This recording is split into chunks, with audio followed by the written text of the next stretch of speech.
بسم اللہ الرحمن الرحیم نحمدہ ونصلی علی رسولہ الکریم اما بعد السلام علیکم ورحمۃ اللہ وبرکاتہ۔ آج ہم بات کریں گے کہ خواب میں سجدہ کرنا کیسا ہے۔ علامہ ابن سیرین رحمۃ اللہ علیہ نے خواب میں سجدہ کرنے کی تقریباً 8 مختلف صورتیں بیان کی ہیں، ہر صورت کی الگ الگ تعبیر بیان کی ہے۔ مثلاً خواب میں سجدہ کرنا، خواب میں آگ کو سجدہ کرنا، خواب میں سورج کو سجدہ کرنا، خواب میں چراغ یا چاند کو سجدہ کرنا، خواب میں خدا کے سوا کسی اور کو سجدہ کرنا وغیرہ۔ اگر آپ بھی ان صورتوں میں سے کسی صورت کی یا ان کے ساتھ ملتی جلتی کسی اور صورت کی تعبیر جاننا چاہتے ہیں تو اس ویڈیو کو آخر تک ضرور دیکھیں۔ خواب میں سجدہ کرنا یہ خواب صاحب خواب کے لیے مصیبت اور پریشانی دور ہونے، رزق دوبارہ ملنے سے تعبیر ہے۔ نیز خواب میں سجدہ کرنا دشمن پر غالب آنے سے بھی تعبیر ہے۔ اگر کوئی گناہ گار شخص خواب کے اندر سجدہ کرتا ہے یا کوئی گناہ گار عورت خواب میں سجدہ کرتی ہے تو یہ خواب صاحب خواب کے لیے توبہ کرنے سے تعبیر ہے۔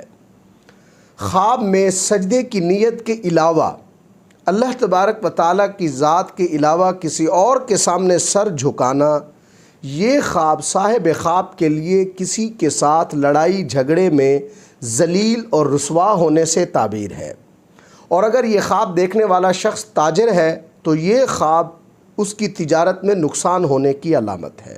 اگر کوئی شخص خواہ وہ مرد ہو یا عورت خواب کے اندر آگ کو سجدہ کرتے ہیں تو یہ خواب صاحب خواب کے لیے بے صبر یعنی جلد باز ہونے، بے آرام رہنے اور کسی ظالم کی خدمت کرنے سے تعبیر ہے۔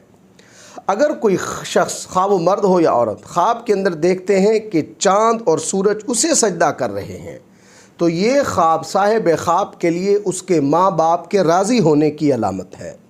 خواب کے اندر چاند کو سجدہ کرنا یہ اس بات کی علامت ہے کہ اس خواب دیکھنے والے سے کوئی بڑا گناہ سرزد ہوگا۔ یہ شخص کسی برے کام میں کسی حکمران یا صاحب اقتدار کو سپورٹ کرے گا۔ اگر کچھ شخص خواب کے اندر دیکھتا ہے کہ وہ چراغ کو سجدہ کرتا ہے تو یہ خواب اس بات کی تعبیر ہے کہ خواب دیکھنے والا شخص عورتوں کی خدمت میں مشغول رہے گا۔ خواب کے اندر سورج کو سجدہ کرنا یہ خواب اس بات کی تعبیر ہے کہ صاحب خواب کوئی بڑا گناہ یا کوئی بڑی خطا کرے گا۔